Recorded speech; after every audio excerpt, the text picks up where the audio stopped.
Hello friends, स्वागत है आप सभी का आज की नई वीडियो में। तो दोस्तों, आज से हम शुरू करेंगे एमसीक्यू सीरीज़, जो कि प्राचीन भारतीय इतिहास से हम शुरू करने वाले हैं। और हम दृष्टि की बुक से इसमें चैप्टर वाइज एमसीक्यू सॉल्व करेंगे और आप अंत में अपना स्कोर कमेंट करेंगे। आपका स्कोर क्या रहा। तो चलिए फ्रेंड, शुरू करते हैं। क्वेश्चन नंबर फर्स्ट, प्राचीन भारतीय अध्ययन के स्रोत हैं। इसमें प्राचीन भारतीय अध्ययन के कौन से स्रोत हैं?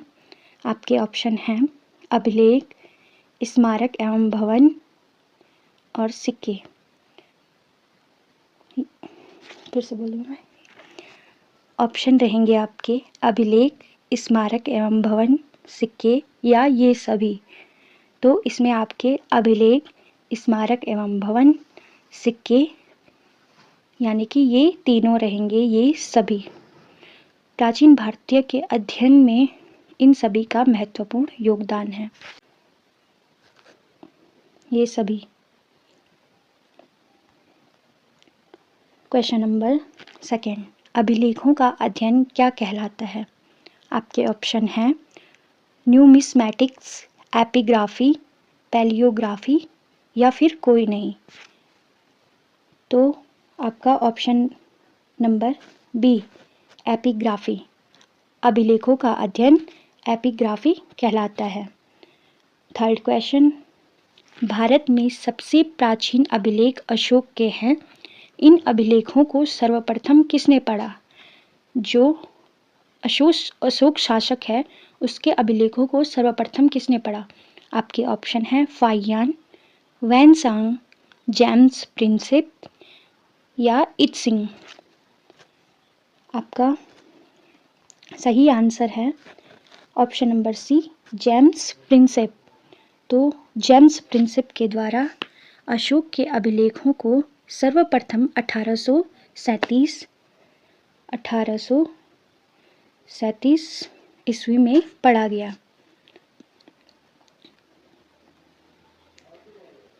क्वेश्चन नंबर 4, हाथी गुफा अभिलेख किस शासक का है? ऑप्शन है आपके खारवेल, रुद्रदामन, स्कंदगुप्त या समुद्रगुप्त। तो हाथी गुफा अभिलेख आपका संबंधित है राजा खारवेल से। Option number A. Question number 5, Junagadh अभिलेख किस शासक का है? तो जो जूनागढ़ अभिलेख है आपका, वो आपके ऑप्शन हैं समुद्रगुप्त, रुद्रदामन, स्कंदगुप्त या पुलिकेशिन द्वितीय। तो सही आंसर है आपका ऑप्शन नंबर बी, रुद्रदामन का। जो जूनागढ़ अभिलेख आपका रुद्रदामन से संबंधित है। इसमें स्कंदगुप्त का प्रयाग प्रशस्ति अभिलेख है। प्रयाग प्रशस्ति अभिलेख आपका रुद्रदामन से संबंधित है। और स्कंदगुप्त का भीतरी स्तंभ लेख है, भीतरी स्तंभ लेख, वो आपका स्कंदगुप्त से संबंधित है।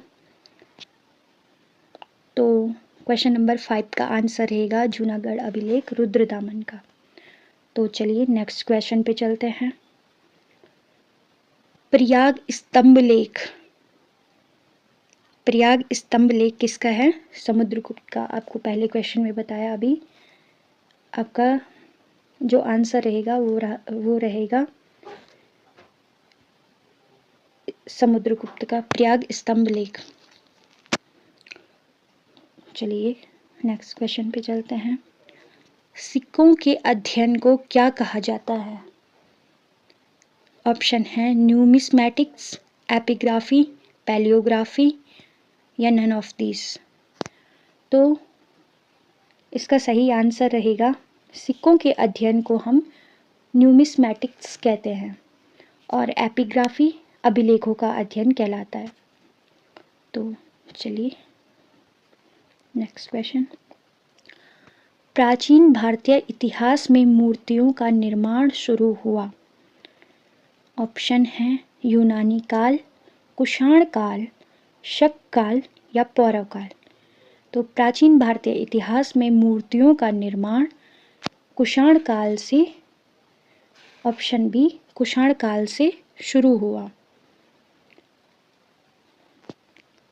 नेक्स्ट क्वेश्चन, अष्टाध्यायी रचना लिखित है।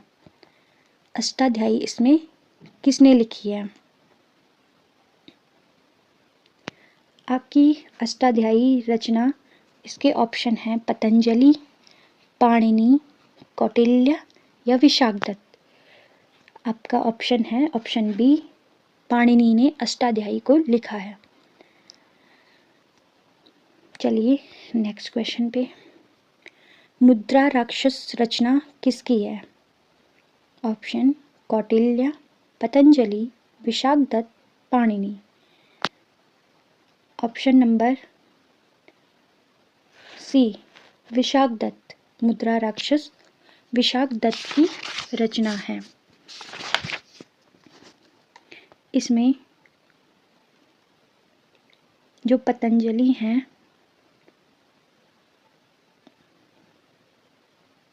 उनकी रचना महाभाष्य, पतंजलि की रचना है महाभाष्य। महाभाष्य रचना है पतंजलि की। तो चलिए नेक्स्ट क्वेश्चन पे चलते हैं। अर्थशास्त्र किसकी रचना है? मोस्ट इम्पॉर्टेंट क्वेश्चन है ये आपका, और बहुत सारे एग्जाम में ये पूछा भी गया है।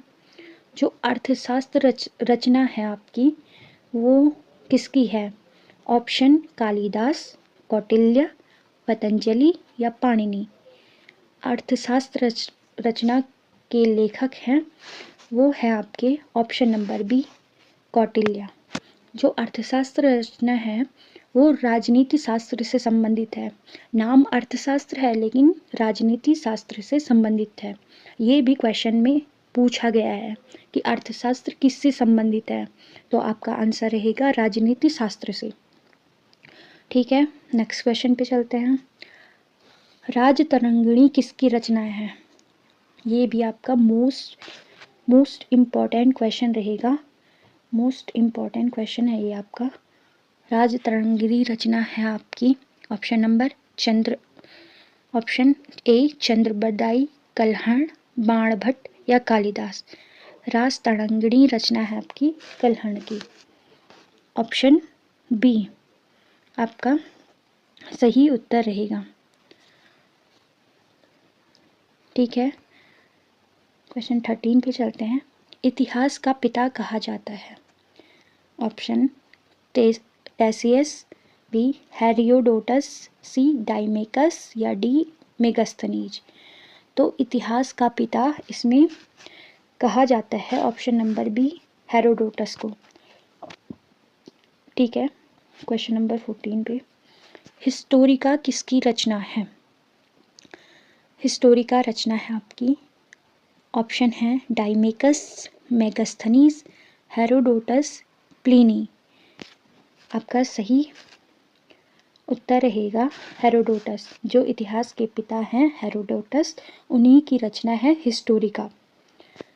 क्वेश्चन नंबर 15, फाहियान किस भारतीय शासक के शासनकाल में भारत आया था? जो फाहियान था वो एक चीनी यात्री था। वो एक चीनी यात्री था और वो किसके शासनकाल में भारत आया था? इसमें आपके ऑप्शन हैं ए हर्षवर्धन, बी चंद्रगुप्त द्वितीय, सी समुद्रगुप्त या बिंदुसार। जो फाहियान था वो आपका चंद्रगुप्त द्वितीय के शासनकाल में आया था। चंद्रगुप्त द्वितीय ने विक्रमादित्य की उपाधि भी रखी थी। विक्रमादित्य भी कहा जाता है इन्हें। विक्रमादित्य, चंद्रगुप्त द्वितीय को विक्रमादित्य भी कहा जाता है। नेक्स्ट क्वेश्चन पे चलते हैं हम। वैनसांग किस भारतीय शासक के शासनकाल में भारत आया था? वैनसांग किस भारतीय शासक के शासनकाल में भारत आया था? ऑप्शन है चंद्रगुप्त मौर्य, स्कंदगुप्त, हर्षवर्धन या राजवर्धन।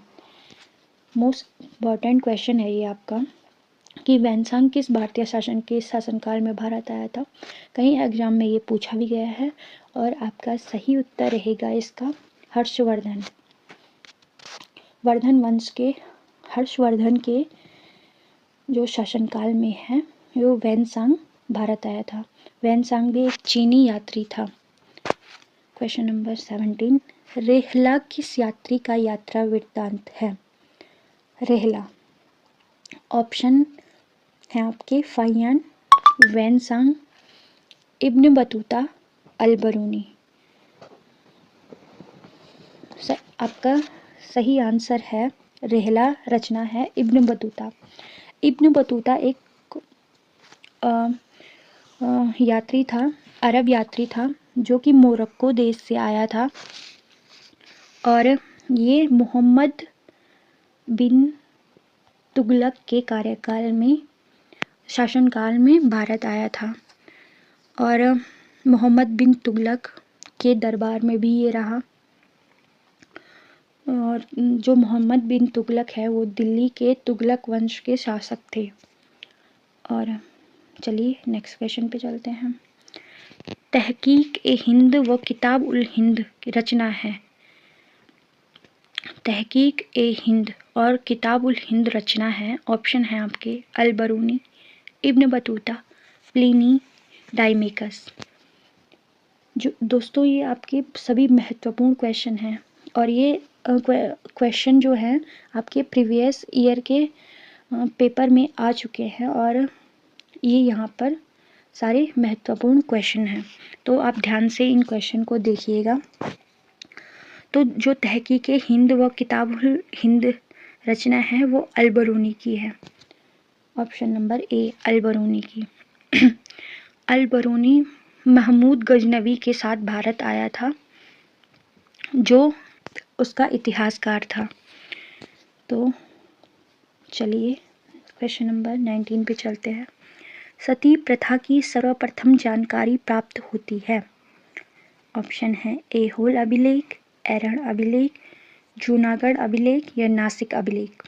आपका सही आंसर है ऑप्शन नंबर बी एरण अभिलेख। एरण अभिलेख किससे संबंधित है। राजा भानुगुप्त से।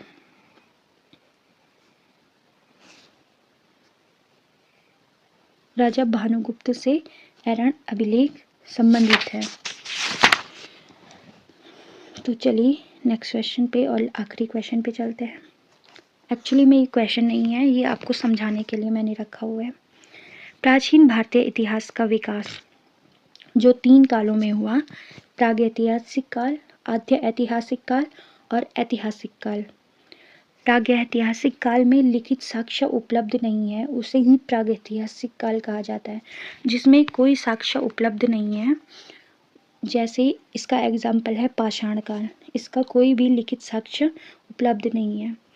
आद्य ऐतिहासिक काल लिखित साक्ष्य तो उपलब्ध हैं किंतु उनकी लिपि अभी तक पढ़ी नहीं जा सकी, मतलब कोई उन्हें पढ़ नहीं पाया है, वो किस लिपि में लिखे गए हैं उनको अभी कोई पढ़ नहीं पाया है, इसीलिए उसको आद्य ऐतिहासिक काल कहते हैं। जैसे सैंधव सभ्यता और वैदिक संस्कृति के लेखों को अभी तक कोई नहीं पढ़ पाया है।